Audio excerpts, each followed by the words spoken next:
The Punk Patriot answers viewer mail. Thad Allen writes, I really appreciate your attempts to reform the politics of our nation for the better, but I think you're going to end up wasting your time in a futile endeavor. The system is pretty comfortable with itself as a two-party closed-off exclusionary system, where no ideas outside the corporate powers get any real say. If the system is so comfortable with itself, how can you possibly change it?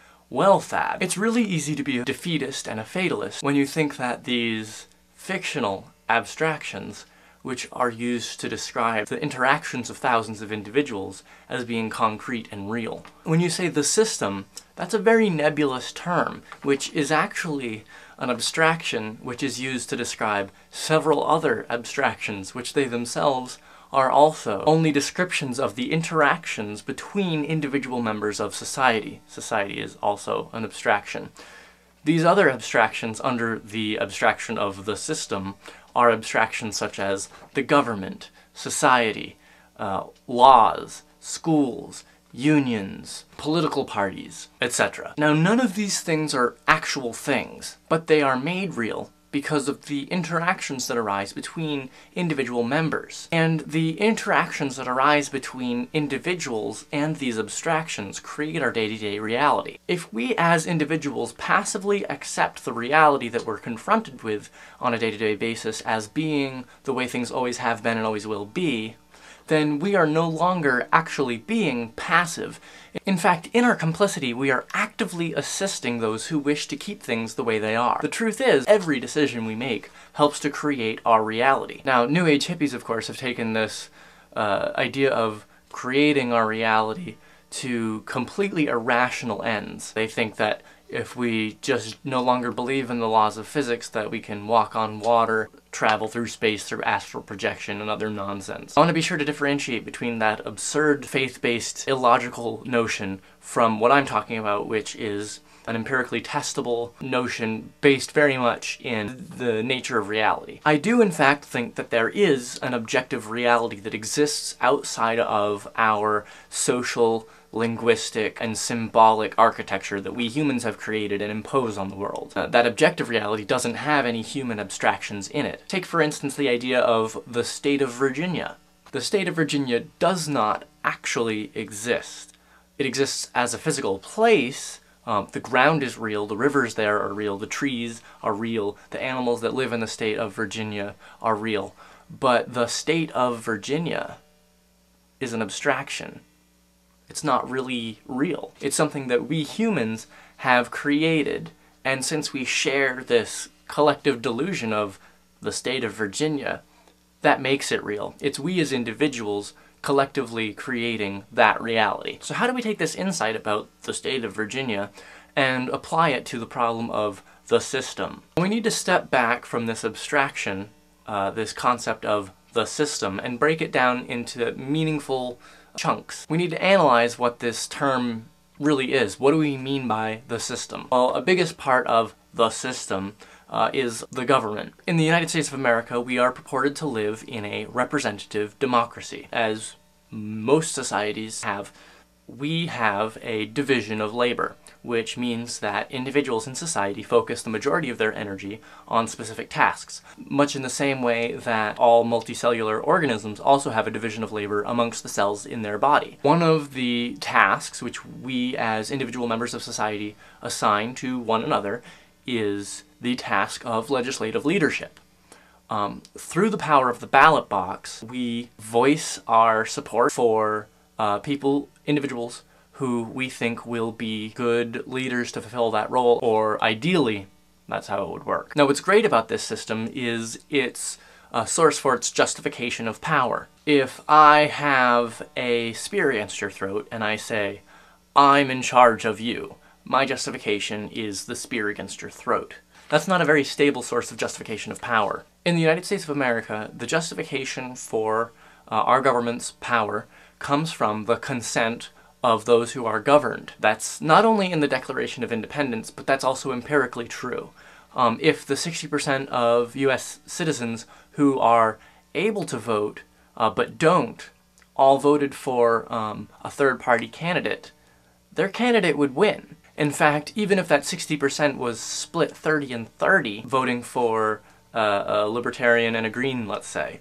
A libertarian or green would still win over a Democrat or Republican who generally only gets 20% of the actual vote of those who are able to.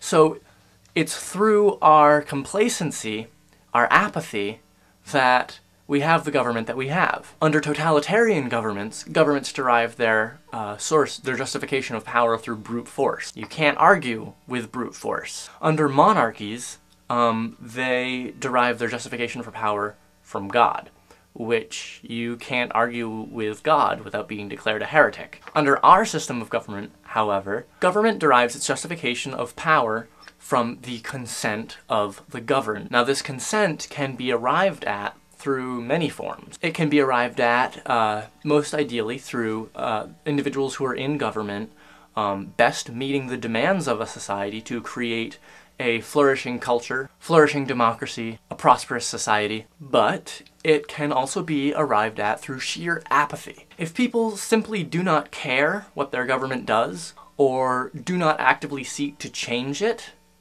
then they consent to it. If people do not pay attention to what their government is doing, if people do not actively participate in their government, then they are, through their passivity, through their apathy, actively consenting to being governed by a system that they supposedly disagree with. They are actively voicing their support by refusing to work to change it. Now, working to change things is not a futile endeavor. People far too often assume that because something is hard, that it must be impossible. I'm undaunted by these supposed impossibilities because everything good that humanity has ever done was impossible. When abolitionists started talking about abolishing slavery, that was impossible.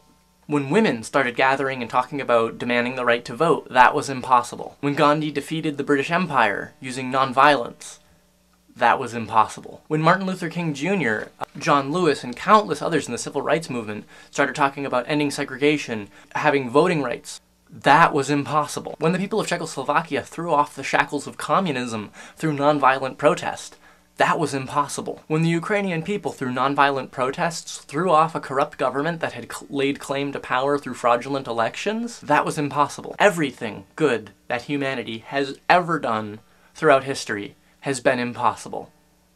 And yet, we've done it. So how is it possible that I can change the system? First, there's the fact that I'm willing to entertain the radical idea that it is possible to change things, and thus, I do not lend my support to the status quo. Secondly, I work to change it through the means with which that I can. Since I cannot snap my fingers and change everything to be how I ideally would like it to be, I don't do that. But what I can do, I can run for office. I can join with those who share my political vision. I can assist those who are running for office who have a shared political vision with me. I can join a local or state committee for a political party. I can lobby my elected officials to introduce laws that would change things for the better, etc., etc., etc. I can also join with others who share my political vision and create communities, which can then leverage their collective power on elected officials. It's not unique to say that all people should be given a fair shake, or that all people should have access to health care, or that corporations should be stripped of the idea of personhood. It's not an original idea to think that third parties should be elected to office. It is our duty as members of society, if we want to actually change things for the better, to build the movement and connect with others within it, to form communities of people which can leverage collective power. We must create communities. They might be online communities, free of the constraints of place and connected by common interest. Or they could be communities based very much in place and maybe not so much on shared political vision. But what they can be is